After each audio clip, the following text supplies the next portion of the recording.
A recent report by the Punch newspaper has claimed that the opposition coalition African Democratic Congress is struggling because of the indecision of two key presumed members of the party.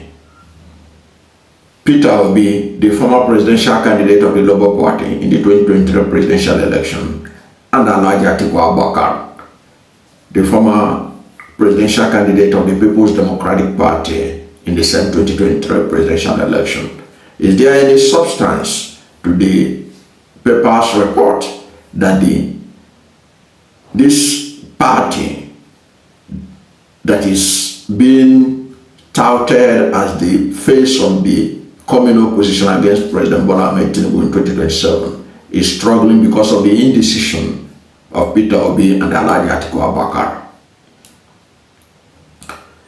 There could be some truth in that.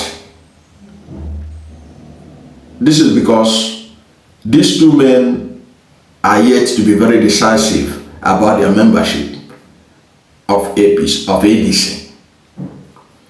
But the most troubling one to them should be that of Atiku Abubakar. Because Atiku Abubakar has already resigned from his original political party, the People's Democratic Party. So he has removed the PDP association. Anything, there is anything that has to do with PDP, he has relinquished it. In fact, if he's a worker with the PDP, he must have returned all the materials, items of the party that are in his possession to them, because he has written to them formally that he has resigned, that he has left the party. But then why has he not picked his African Democratic Congress membership card? Why? That is the big question. Why has Atiku Abubakar not picked his membership card? He has delayed picking his membership card, and people are worried about that. We're going to talk about Peter Obi a short while. But why is it that Atiku Abubakar refused to, or has not yet picked his membership card? What is causing this indecision is probably what the Punch newspaper was looking at. What is it? Now, Atiku Abubakar was supposed to pick his membership card on Wednesday, August 6th. And the ADC officials in his local government and even the states were to congregate at Atiku Abubakar's hometown, Jeddah, in Jeddah local government area of Adamawa State.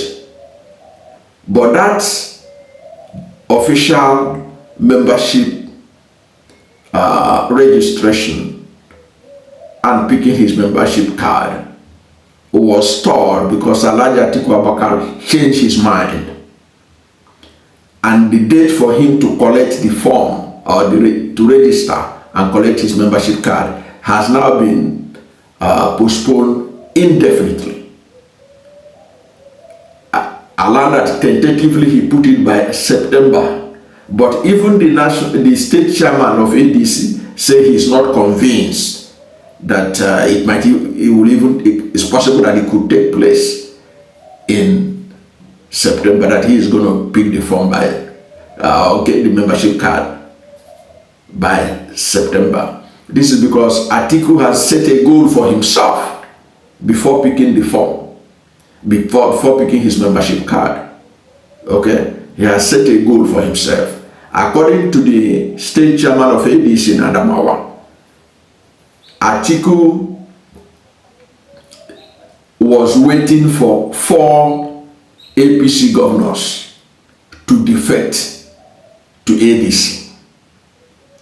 he is waiting for 4 ADC, APC governors to defect to ADC so that they can, before he will defect. And from my understanding of that is that Atiku would like a situation whereby the day he is going to go to pick this his ADC membership card, he will be accompanied by these former APC governors from northern Nigeria that will accompany him, and that will solidify his hold on the party and make it very clear that anybody who is competing with him for the presidential ticket of ADC will see that he is unsellable, and as they can't see his back, because this is somebody who want to come with 4 governors from APC. That shows his strength, his capacity in terms of getting big guns. And you know, Atiku Abubakar is somebody who believes in structure. If you go watch the video, what he said about P2B and Labour Party in last election, he dismissed them because he said that P2B has no structure. He has no local government chairman. He has no councillor. He has no nothing. Okay? And he dismissed, he used the then Osun election to dismiss P2B, say how much did Labour Party got. There was off-season election that took place that year in Osun. Okay? But P2B surprised all of them on election day that INEC was forced to deliberately switch off the transmission of the result of that election. So you can see where he's coming from. So he's somebody that believes in structure. So he is concerned that those APC governors he was banking on are yet to develop the confidence of their own conviction to leave the party and move to ADC. So that's all. That is what is withholding him from what we have heard. Okay. In the case of Peter Obi made it clear ab initio that he believes in the ideals and the expectations of the opposition coalition ADC as a vehicle to be able to dismantle the criminal enterprise running Nigeria right now. So the way he puts it, so he is in spirit with the ADC that is still going to be a vehicle that he can use to bring a new Nigeria. Okay, but he has not resigned from the Labour Party. He is still in Labour Party, and he is insisting that he's going to contest in the coming election. Okay, whether it's going to be Labour Party, we are yet to know because of the crisis in the Labour Party. So P2B's position is clear ab initio. He never resigned from his party. He has never returned back his membership card of the Labour Party. He's still in Labour Party, but he is also in ADC in terms of as a coalition to work against the defeat of the APC administration in 2027. And he's not alone in that. Even Malam Nasir El-Rufai, former governor of Kaduna State, you can see that even in the last by-election that was held recently, Malam Nasir El-Rufai campaigned for SDP candidates, okay, for that by-election.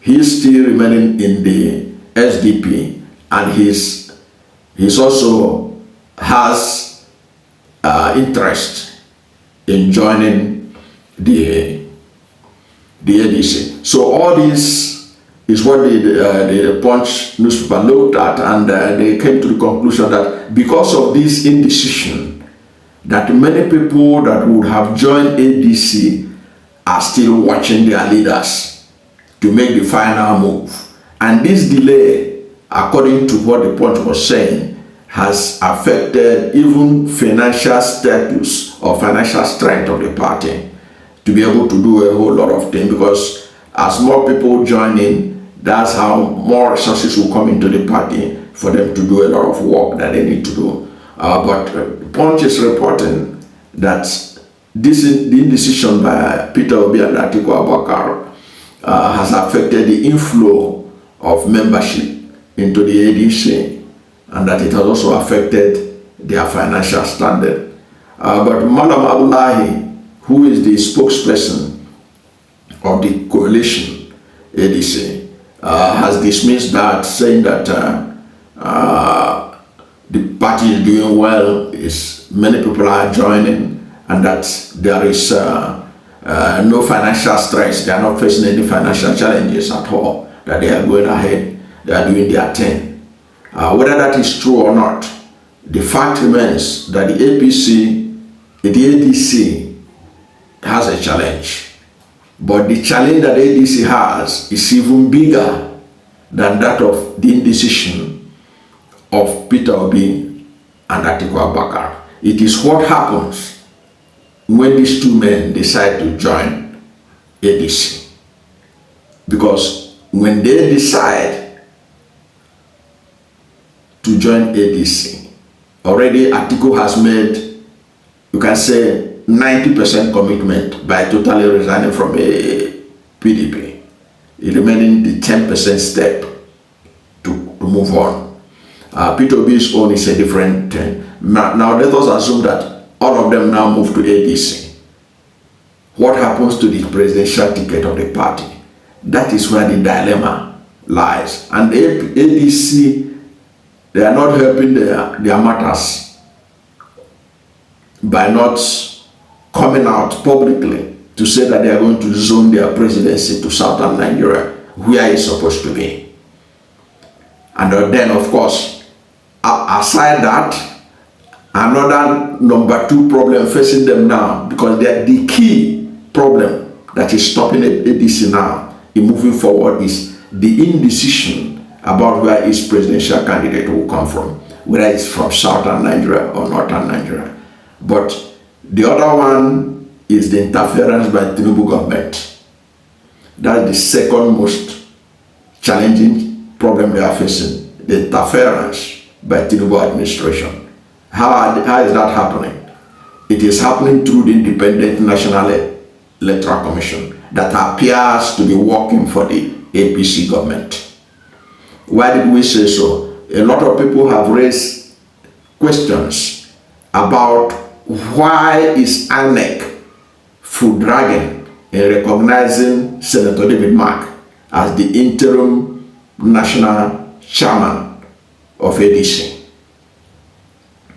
and recognizing Rauf Aregbesola as the interim national secretary. Why is INEC failing to recognize this development in the ADC? So this is where the government come in. And whether you like it or not, you may defend the government and say, no, INEC is independent. But there are so many things happening that gives indication, right from the last election, that INEC is not as independent as we may be looking at it from afar, or looking at it by what is written in the books.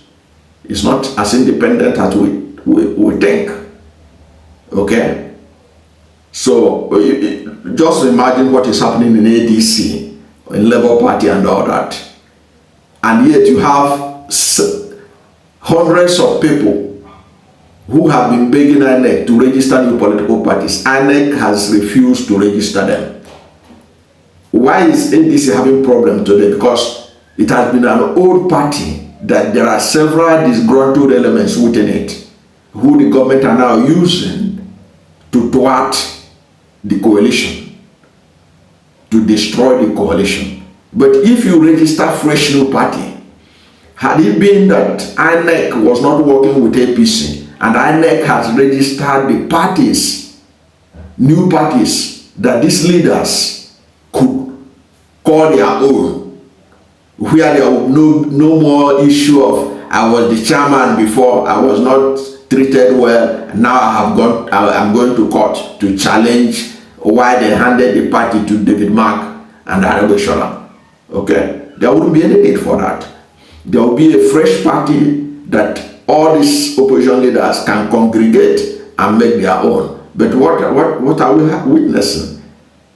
We are witnessing government interference through INEC, by INEC's failure to register new political parties, by INEC's failure to recognize David Mark and Arabeshola as the interim chairman and secretary, respectively, of the ADC. And we see the hand of INEC everywhere, including the crisis in the Labour Party. So you cannot extricate government from the crisis that is enveloping ADC. So it's not largely because of P2B's indecision and Atiku's indecision. It's bigger than that. Number one is the party's failure to indicate that the presidency will come from South. Number two is the failure of INEC to recognize David Mark as the interim national chairman and Arabeshola as the interim national secretary. This lack of recognition and the constant interference by the government, creating crisis within it and all that, to me are the major challenges that ADC must overcome if it were to pose a serious challenge to kick out the APC government in 2027. I don't know what to think about all these challenges. The report by the Punch newspaper that the indecision of Peter Obi and Atiku Abubakar is slowing the progress of ADC as the main opposition party to challenge President Bola Ahmed Tinubu and the APC in the 2027 election. Whatever is your position, let's hear from you at the comment section. Thank you for watching this video, and if you are new to my channel, you have not yet subscribed to my channel, please subscribe to my channel, hit the subscription button, hit the notification bell. When you subscribe to my channel and hit the notification bell, anytime I have a new video, you'll be among the first to know. God bless you. And please don't forget to like this video, because when you like it, God will rank it high and recommend it for more people. Thank you, and God bless you and yours.